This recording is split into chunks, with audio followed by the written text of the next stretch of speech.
जय हिंद दोस्तों, स्वागत है आप सभी लोगों का एक बार फिर से तैयारी कर लो चैनल में। और आज की वीडियो में हम लेकर आए हैं रिवीजन क्लास आधुनिक काल की। तो दोस्तों, इससे पहले हमने डिटेल्ड वाली क्लासेस पढ़ ली थी, क्वेश्चन आंसर पढ़ लिए थे। अब क्या है कि परीक्षा नज़दीक है तो हम लोग रिवीजन करेंगे और शॉर्ट में चीज़ों को देखेंगे। इन शॉर्ट वीडियोज़ में कुछ कंटेंट ऐसे हैं जो कि हमने पिछली क्लासेस में नहीं पढ़े हैं और नए यहाँ पे मिलने वाले हैं और परीक्षा की दृष्टि से भी महत्वपूर्ण हैं। तो दोस्तों, अगर अभी तक आपने ये चैनल तैयारी कर लो चैनल को सब्सक्राइब नहीं किया तो सबसे पहले चैनल को सब्सक्राइब कर लें, साथ ही साथ बेल आइकन प्रेस कर लें। और दूसरी चीज़ कि चैनल के प्लेलिस्ट में जाएं जहाँ पे न्यू बैच जून 2021 के नाम से एक प्लेलिस्ट बनी हुई है। वहाँ जाकर आप डिटेल्ड में क्वेश्चंस देखें, क्वेश्चंस आंसर देखें, सॉल्व पेपर देखें, वहाँ पे सारी चीज़ें दी हुई हैं। आधुनिक काल हिंदी साहित्य। तो दोस्तों, यहाँ पे सारी चीज़ें हम देखेंगे थोड़ा शॉर्ट टर्म में, ताकि हमारे जो रिवीजन है वो हो सके। और इससे पहले की जो डिटेल्ड वाली वीडियोस थी वो आप चैनल के प्लेलिस्ट न्यू बैच जून 2021 में जाकर देख सकते हैं। तो आधुनिक काल साहित्य 1850 ईस्वी से लेकर के अब तक। आधुनिक काल रीति काल के बाद का काल है। आधुनिक काल को हिंदी भाषा साहित्य का सर्वश्रेष्ठ युग माना जा सकता है, जिसमें पद्य के साथ साथ गद्य, कहानी, समालोचना, नाटक व पत्रकारिता का भी विकास हुआ। जिसमें पद्य के साथ साथ गद्य, समालोचना, कहानी, नाटक व पत्रकारिता का विकास हुआ। इसमें सभी चीज़ों का मतलब जो कहानी है, उपन्यास है, नाटक है, एकांकी है, इन सभी चीज़ों का जो विकास है वो आधुनिक काल से ही माना जाता है। 1800 विक्रम संवत के उपरांत भारत में अनेक यूरोपीय जातियां व्यापार के लिए आई। उनके संपर्क में यहाँ पाश्चात्य सभ्यता का प्रभाव बढ़ना प्रारंभ हुआ।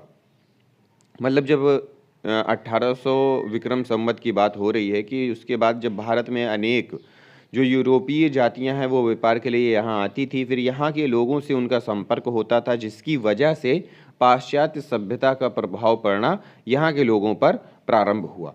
विदेशियों ने यहाँ के देशी राजाओं की पारस्परिक फूट से लाभ उठाकर अपने पैर जमाने में सफलता प्राप्त की, जिसका परिणाम स्वरूप यहाँ पर ब्रिटिश साम्राज्य की स्थापना हुई। अंग्रेजों ने यहाँ अपने शासन कार्य को सुचारू रूप से चलाने एवं अपने धर्म प्रचार के लिए जनसाधारण की भाषा को अपनाया। इस कार्य के लिए गद्य की अधिक उपयुक्त होती है। इस कारण आधुनिक युग की मुख्य विशेषता गद्य की प्रधानता रही है। ठीक है। इस काल में होने वाले मुद्रण कला के आविष्कार ने भाषा विकास में महान योगदान दिया। मतलब प्रेस। स्वामी दयानंद सरस्वती ने भी आर्य समाज के ग्रंथों की रचना राष्ट्रभाषा हिंदी में की और अंग्रेज मिशनरियों ने भी अपनी प्रचार पुस्तकें हिंदी गद्य में छपवाईं। इस तरह विभिन्न मतों के प्रचार कार्य से भी हिंदी गद्य का समुचित विकास हुआ। इस काल में राष्ट्रीय भावना का भी विकास हुआ। इसके लिए श्रृंगारी ब्रज भाषा की अपेक्षा खड़ी बोली उपयुक्त समझी गई। समय की प्रगति के साथ गद्य और पद्य दोनों रूपों में खड़ी बोली का पर्याप्त विकास हुआ। बाबू भारतेंदु, बाबू हरिश्चंद्र तथा बाबू अयोध्या प्रसाद खत्री ने खड़ी बोली के दोनों रूपों को सुधारने में महान प्रयास किया। उन्होंने अपनी सर्वतोन्मुखी प्रतिभा द्वारा हिंदी साहित्य की सम्यक सर्वधना की।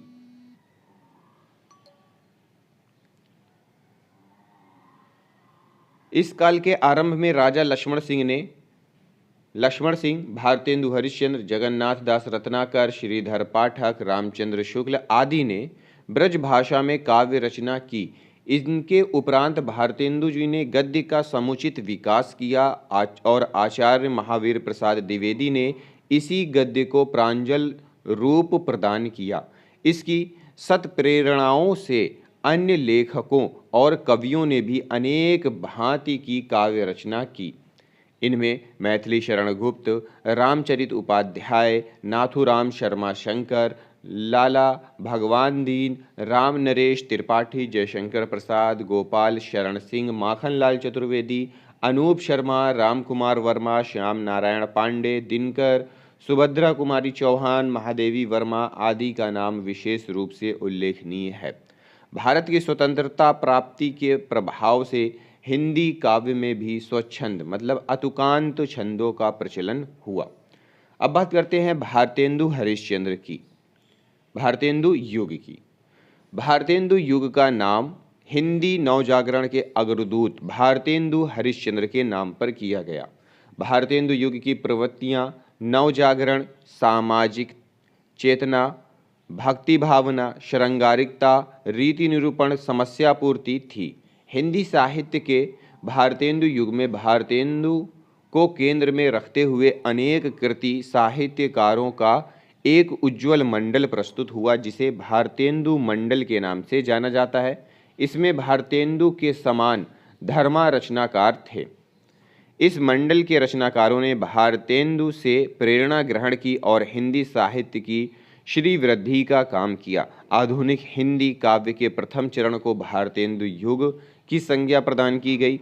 भारतेंदु हरिश्चंद्र को हिंदी साहित्य के आधुनिक युग का प्रतिनिधि या आधुनिक युग का जनक कहा जाता है। उन्होंने कविवचन सुधा, हरिश्चंद्र मैगजीन और हरिश्चंद्र पत्रिका भी निकाली।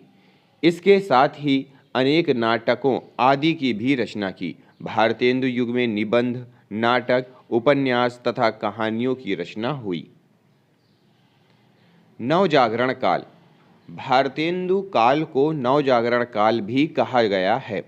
हिंदी साहित्य के आधुनिक काल के संक्रांति काल के दो पक्ष हैं।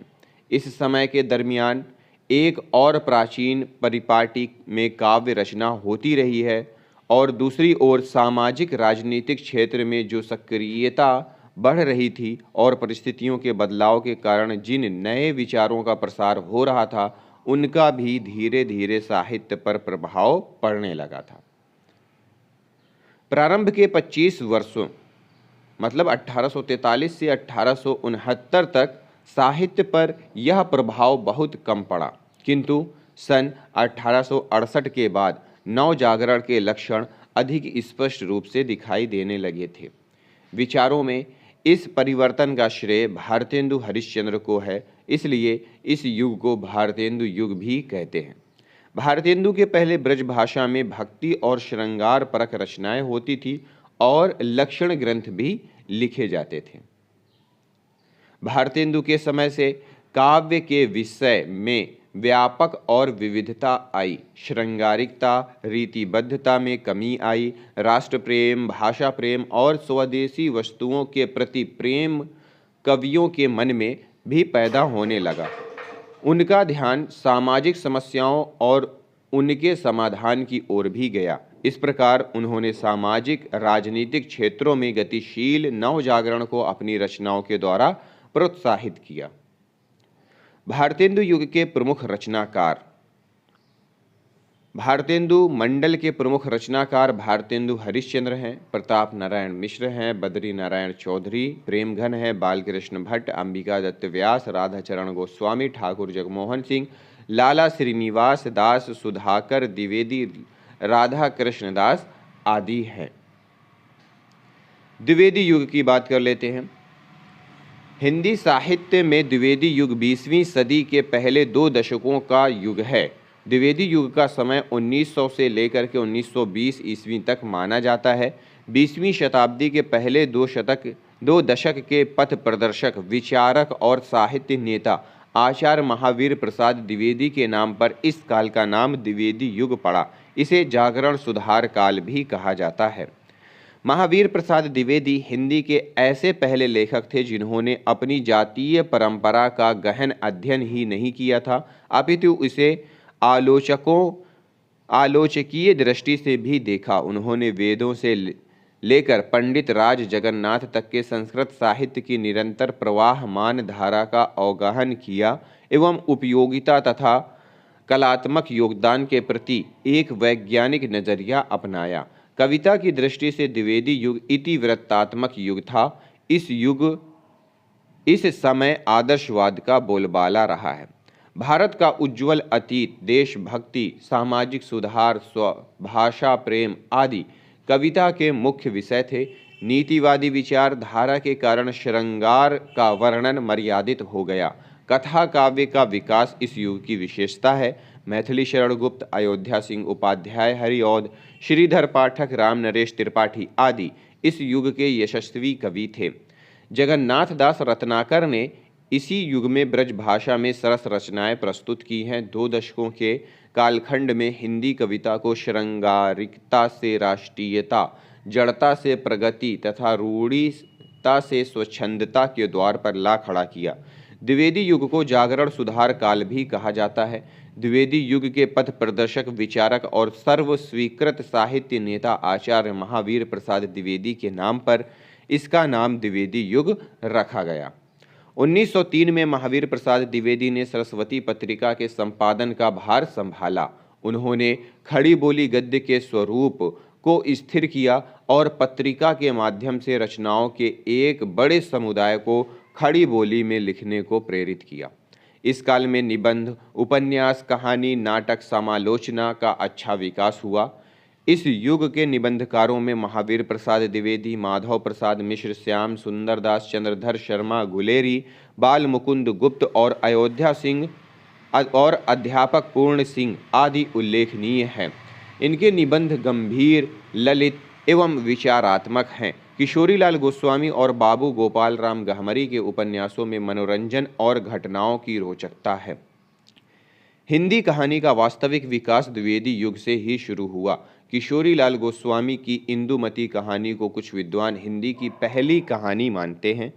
अन्य कहानियों में बंग महिला की दुलाई वाली, रामचंद्र शुक्ल की 11 वर्ष का समय, जयशंकर प्रसाद की ग्राम और चंद्रधर शर्मा गुलेरी की उसने कहा था आदि महत्वपूर्ण है।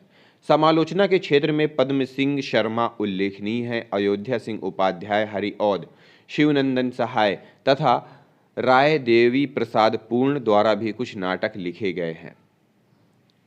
हिंदी युग के प्रमुख कवि, द्विवेदी युग के प्रमुख कवि यहाँ पे दिया हुआ है। इस युग के प्रसिद्ध कवियों में जिन्हें गिना जाता है उनके नाम कुछ इस प्रकार हैं। आचार्य महावीर प्रसाद द्विवेदी, अयोध्या सिंह उपाध्याय हरिऔध, रामचरित उपाध्याय, जगन्नाथ दास रत्नाकर, गया प्रसाद शुक्ल सनेही, श्रीधर पाठक, राम नरेश त्रिपाठी, मैथिली शरण गुप्त, लोचन प्रसाद पांडे, सियाराम शरण गुप्त।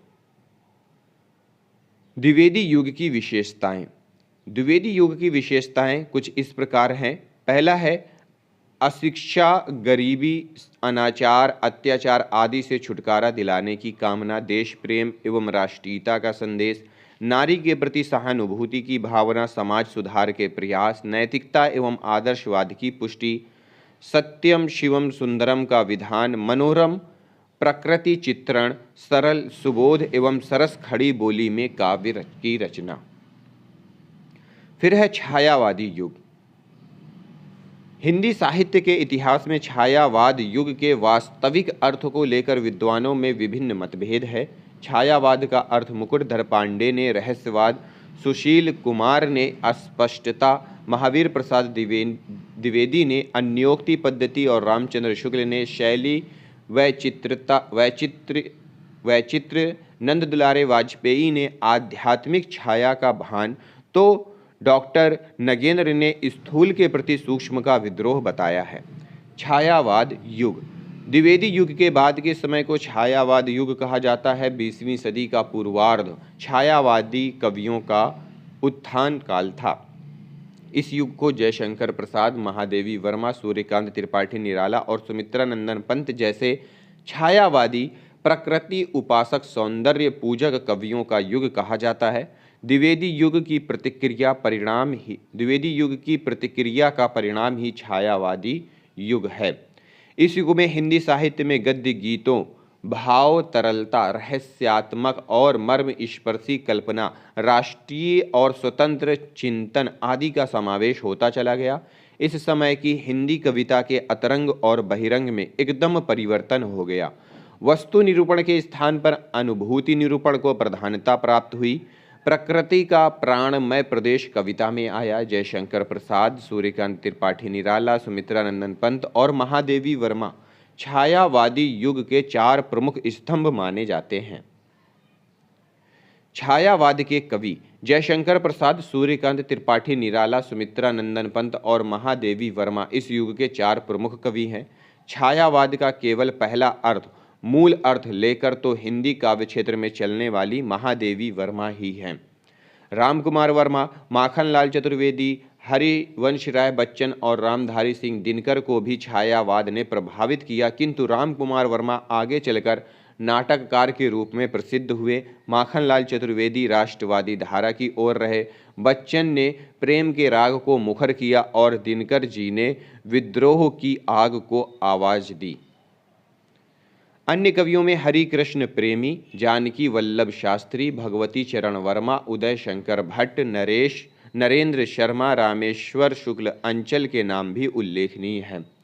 रचना की दृष्टि से छायावाद के कवि, आलोचक, समालोचक में नाम आते हैं आचार्य द्विवेदी जी, पद्म सिंह शर्मा, विश्वनाथ प्रसाद मिश्र, आचार्य रामचंद्र शुक्ल, डॉक्टर रामकुमार वर्मा, श्याम सुंदर दास, डॉक्टर रामरतन भटनागर आदि।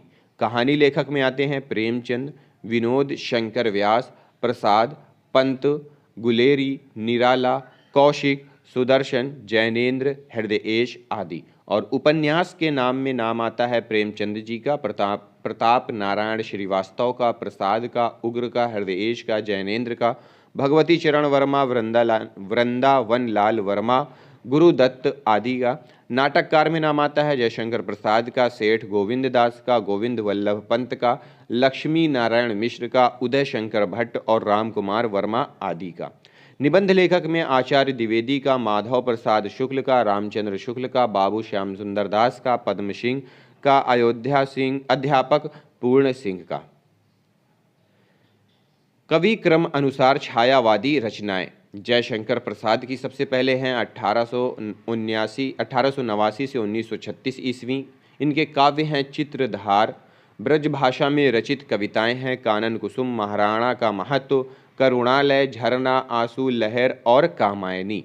फिर है सुमित्रा नंदन पंत, 1900 से लेकर के 1977 ईस्वी के इनके काव्य हैं वीणा ग्रंथि, पल्लव गुंजन, युगांत, युगवाणी, ग्राम्या, स्वर्ण किरण, स्वर्ण धूलि, युगांतर, उत्तरा, रजत शिखर, शिल्पी, प्रतिमा, सौवर्ण, वाणी, चिदंबरा, रश्मिबंध, कला और बूढ़ा चांद, अभिषेकित, हरीश, सुरी, सुनहरी टेर, लोकायतन, किरण, वीणा। सूर्यकांत त्रिपाठी निराला 1898 से 1961 ईस्वी। इनके काव्य हैं अनामिका, परिमल, गीतिका, तुलसीदास, आराधना, कुकुरमुत्ता, अणिमा, नए पत्ते, बेला, अर्चना। महादेवी वर्मा 1907 से लेकर के 1988 ईस्वी। इनके काव्य रचनाएं हैं रश्मि, निहार, नीरजा, सांध्य गीत, दीप शिखा, यामा। डॉक्टर रामकुमार वर्मा की काव्य रचनाएं हैं अंजलि, रूप राशि, चित्तौड़ की चिता, चंद्र किरण, अभिशाप, निषीध, चित्ररेखा, वीर हमीर, एकलव्य। हरिकृष्ण प्रेमी की काव्य रचनाएं हैं आंखों में, अनंत के पथ पर, रूप दर्शन, जादूगरनी, अग्निगान, स्वर्ण विहान। छायावादी युग में कवियों का एक वर्ग ऐसा भी था जो सूरदास, तुलसीदास, सेनापति, बिहारी और घनानंद जैसी समर्थ प्रतिभा संपन्न काव्यधारा को जीवित रखने के लिए ब्रज भाषा में काव्य रचना कर रहे थे। भारतेंदु युग में जहाँ ब्रज भाषा काव्य प्रचुर मात्रा में लिखा गया, वहीं छायावाद आते आते ब्रज भाषा में गौड़ रूप से काव्य रचना लिखी जाती रही। इन कवियों का मत था कि ब्रज भाषा में काव्य की लंबी परंपरा ने उसे काव्य के अनुकूल बना दिया। छायावादी युग में ब्रज भाषा में काव्य रचना करने वाले कवियों में रामनाथ ज्योतिषी, रामचंद्र शुक्ल, राय कृष्णदास, जगदम्बा प्रसाद मिश्र, हितैषी, दुलारे लाल भार्गव, योगी हरि बाल कृष्ण शर्मा, नवीन, अनूप शर्मा, रामेश्वर करुण, किशोरी दास वाजपेयी, उमा शंकर वाजपेयी, उमेश प्रमुख हैं। रामनाथ ज्योतिषी की रचनाओं में रामचंद्रोदय मुख्य है। इसमें राम कथा को युग के अनुरूप प्रस्तुत किया गया है। इस काव्य पर केशव की रामचंद्रिका का प्रभाव लक्षित होता है। विभिन्न छंदों का सफल प्रयोग हुआ है। रामचंद्र शुक्ल जो मूलतः आलोचक थे ने एडविन आर्नल्ड के आख्यान काव्य लाइट ऑफ एशिया का बुद्ध चरित शीर्षक से अनुवाद किया। शुक्ल जी की भाषा सरल और व्यवहारिक है। राय कृष्णदास कृत ब्रज रस जगदम्बा प्रसाद मिश्र हितैषी द्वारा रचित कवित्त सवैये और दुलारे लाल भार्गव की दुलारे दोहावली इस काल की प्रमुख उल्लेखनीय रचनाएं हैं। वियोगी हरि की वीर सतसई में राष्ट्रीय भावनाओं की श्रेष्ठ अभिव्यक्ति हुई है।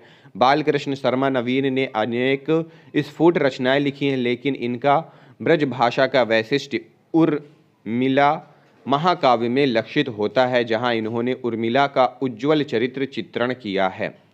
अनूप शर्मा के चंपू काव्य फेरी मेलिबो 1938 में कुरुक्षेत्र में राधा और कृष्ण के पुनर्मिलन का मार्मिक वर्णन है। रामेश्वर करुण सतसई 1930 में करुणा अनुभूति की तीव्रता और समस्या मूलक अनेक व्यंगों को देखा जा सकता है। किशोरीदास वाजपेयी की तरंगिणी में रचना की दृष्टि से प्राचीनता और नवीनता का सुंदर समन्वय देखा जा सकता है। उमाशंकर वाजपेयी उमेश नाम से प्रमुख थे की रचनाओं में भी भाषा और संवेदना की दृष्टि से नवीनता दिखाई पड़ती है। इन रचनाओं में नवीनता और छायावादी काव्य की सूक्ष्मता प्रकट हुई। यदि इस भाषा का काव्य परिमाण में अधिक होता तो यह काल ब्रज भाषा का छायावाद साबित होता। तो दोस्तों, ये थी आज की वीडियो जिसमें हमने आधुनिक काल को थोड़ा सा शॉर्ट टर्म में और बहुत सारे नए टॉपिक के साथ पढ़ा। तो दोस्तों, अगर यह वीडियो पसंद आई हो तो वीडियो को लाइक और शेयर और दोस्तों अपने नोट्स ज़रूर बनाएं। मिलते हैं अगले वीडियो में अगले टॉपिक के साथ। इस वीडियो को देखने के लिए आप सभी लोगों का बहुत बहुत धन्यवाद।